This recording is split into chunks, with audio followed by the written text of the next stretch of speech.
Hola jóvenes, ¿cómo están? Me da mucho gusto saludarlos en esta séptima semana de nuestra materia de comunicación para la interacción social. Vamos a compartir pantalla. Estamos ubicados en el CONALEP Monclova. Mi nombre es Raúl Campos Posada y vamos a ver cuál es la ubicación de nuestro tema que vamos a ver el día de hoy dentro del temario general. Estamos ubicados en el punto 2.2 que corresponde a la semana número 7. Vamos perfectamente en tiempo, avanzando. Y para esta semana vamos a ver el punto identificación del tema, la intención y las partes de un texto para poder elaborar un resumen. Vuelvo a repetir, identificación del tema, la intención, las partes de un texto para la elaboración de un resumen. En esta semana, en este video, vamos a tratar 6 puntos. 1 al 6, identificación de la intención comunicativa, vamos a ver identificación de las partes de un texto, vamos a ver el texto narrativo, vamos a ver el texto descriptivo, el texto argumentativo y el texto informativo para posteriormente ver la actividad semanal. Vamos a empezar por el número 1, identificar la intención comunicativa. Ya lo hemos visto las semanas pasadas, pero hay que recordarlo, hay que reforzarlo. Hay que recordar que la intención comunicativa del emisor, de la persona que habla, es en sí el propósito que tiene al comunicarse con los demás al producir un texto. Normalmente se presentan diferentes secuencias textuales o modos, pero siempre resaltará uno en especial según la intención de la persona que habla.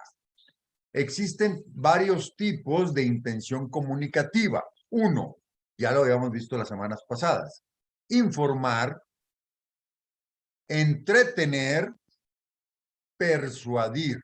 Tres diferentes tipos de intención comunicativa. La primera de ellas, informar. El propósito es brindar datos e información concisa acerca de un tema y adicionalmente se busca que el receptor la entienda. Esa es la información. Informar, entretener, intenta recrear, distraer, deleitar o divertir a la persona que esté escuchando. Recrear, distraer, deleitar o divertir. Esa es la intención comunicativa de entretener. Y la tercera intención comunicativa es persuadir. Recordemos que persuadir es lograr que la otra persona haga lo que nosotros queremos, piense como nosotros queremos. Esa es la idea de persuadir. Dice aquí, la idea es convencer al receptor acerca de una determinada idea, concepto, posición y provocar una acción. Queremos que la otra persona eh, acepte nuestra propuesta, acepte nuestra idea. Vamos a pasar al número 2. Recordemos que son 6. El número 2, identificación de las partes de un texto.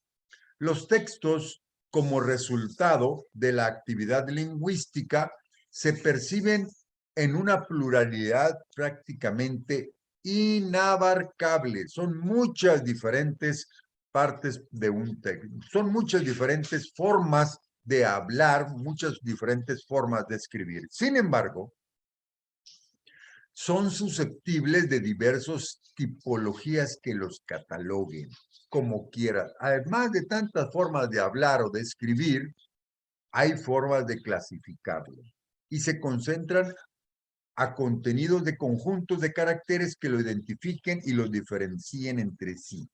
Existen diferentes razonamientos para clasificar los textos.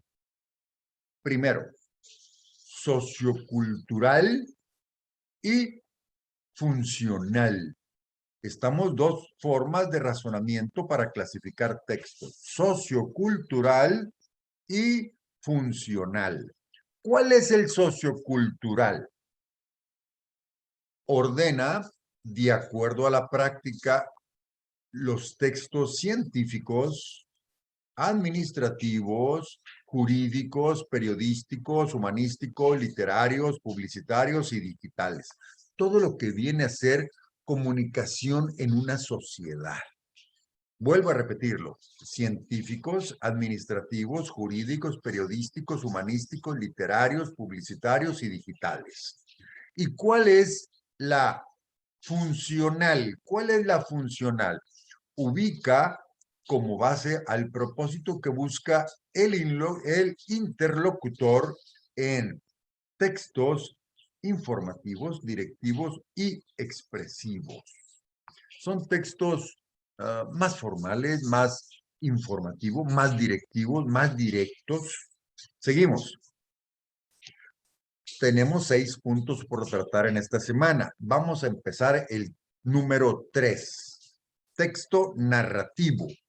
La narración es una clase de texto en la que se relatan hechos reales o ficticios. Ya lo habíamos comentado las semanas pasadas. Estamos reforzando el texto narrativo.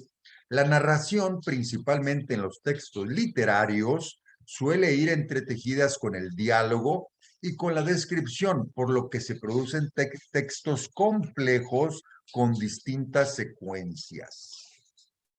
En cuanto a su estructura, una narración incluye siempre, como mínimo, un personaje que vive los acontecimientos establecidos en dicha narración.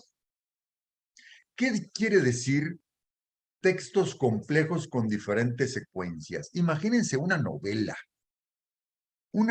televisiva. Hay donde está el protagonista con, voy a suponer, en su familia, en su casa, pero está otro personaje caminando por el monte y está otro personaje posiblemente trabajando. Son diferentes secuencias y nos están moviendo el tema narrativo en la casa del protagonista, en el campo donde va uno de ellos o donde está trabajando el otro. ¿Para qué? Para que la persona que lo está viendo la novela pueda ubicar qué está sucediendo en diferentes partes. Seguimos. Recordemos que la narración siempre incluye 3 partes: la introducción, el nudo y el desenlace. Ya lo habíamos visto la semana pasada. Vamos a ver qué es esto. Voy a regresar. La introducción es el inicio o planteamiento, el nudo es el conflicto o la trama, lo que va a hacer que se complique un poquito lo que está sucediendo, y el desenlace, cómo lo resolvieron. Seguimos ahora con el texto descriptivo, es el punto número 4. Considera las características de un objeto de forma estática, sin el paso del tiempo. Está describiendo. El término objeto debe comprenderse en este caso en su sentido más extenso, es decir, incluye cualquier realidad, sea humana o no, concreta o abstracta, real o ficticia. Todo lo imaginable es descriptible. Todo lo que podamos imaginar lo podemos describir. Podemos describir un viaje imaginario a Plutón,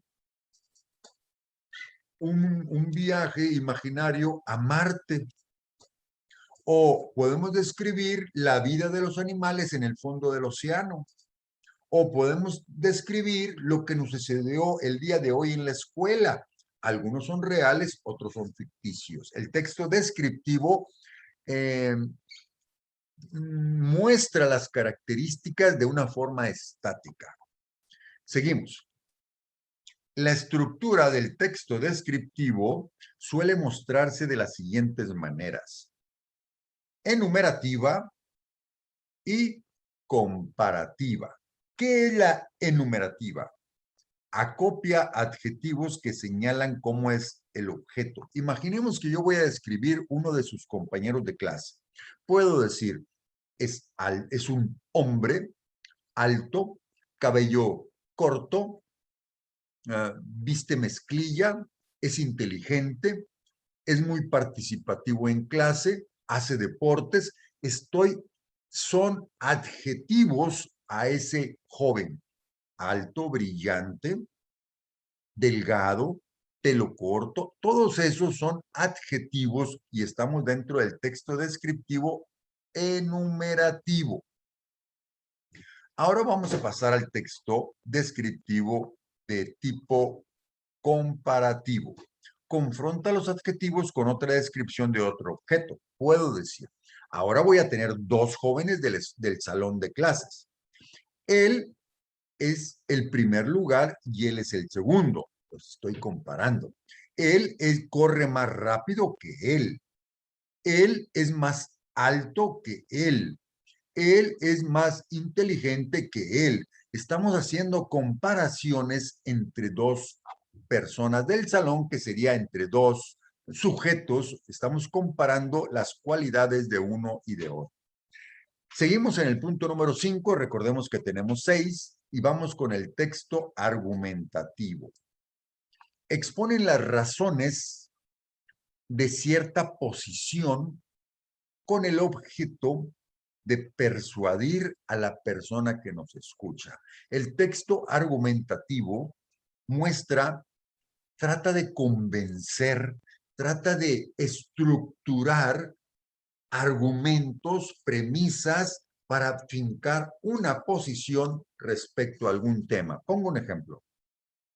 En un juicio, en un jurado, en unas personas de abogados, las personas hablan y escriben con premisas, con argumentos para convencer al jurado o al juez o a alguien. Quieren convencer de que su cliente hizo o no hizo tal o cual cosa. La estructura de los textos argumentativos es tesis, argumentos, conclusiones. ¿Qué significa? Una postura, vas a argumentar, vas a dar premisas, vas a dar razones, razonamientos y finalmente las conclusiones. ¿Qué es la tesis? La tesis es la idea que se defiende. Busca lograr la aceptación general y en eso radica su principal intención. Los argumentos son lo que respaldan esa postura, son las premisas, son los argumentos, son la forma de defender el punto de vista y finalmente las conclusiones. En esta última parte se busca fortalecer y dar de manera contundente la postura de la persona que está tratando de persuadir al jurado. Seguimos. Vamos en la quinta, que es el texto informativo o expositivo. Se refieren de manera neutra y objetiva determinados hechos y realidades. Recordemos como un periódico, como un noticiero de la televisión. Dicen lo que ocurrió. El huracán entra por el Caribe a las 16 horas con una velocidad de 5 kilómetros por hora, con un diámetro de huracán de 4 kilómetros y tiene precipitaciones de 200 milímetros por pulgada. ¿Qué está diciendo? Está dando datos objetivos. Dice, se refieren de una manera objetiva hechos y realidades en contraste con la argumentación. Aquí en el informativo no trata de convencer a nadie, nomás te estoy informando. Mientras que en el argumentativo sí quieres convencer. El texto expositivo no pretende convencer a nadie, simplemente mostrar algo que está sucediendo. Es el efecto de informar. Según donde se exprese la idea, lo más sobresaliente como la estructura puede ser la deductiva o la inductiva. En la deductiva, la idea fundamental se ubica al principio y a continuación se procede a hacer una demostración. Mientras que la inductiva, primero se ofrecen ejemplos y datos y finalmente en la conclusión se expone la idea general. Son inversas. En la deductiva, que es la primera, primero damos la idea y luego la justificamos. Y en la inductiva, que es la segunda, primero damos posturas, justificaciones y premisas y luego damos en la conclusión cuál es la idea general de la manera inductiva. Y finalmente ya vimos las 7 puntos que teníamos planeados para esta semana y hemos llegado a la actividad semanal número 7. Son 2 puntos.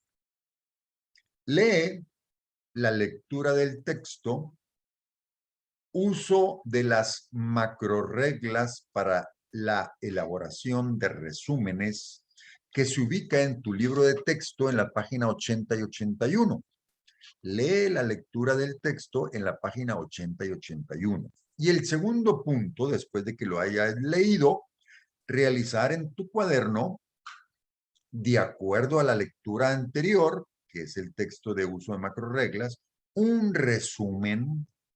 Puedes hacer un resumen, puedes hacer un cuadro sinóptico o también puedes hacer un mapa conceptual. O haces un resumen, o haces un cuadro sinóptico, o haces un mapa conceptual. Esa es la actividad número 7 que tenemos nosotros para esta semana.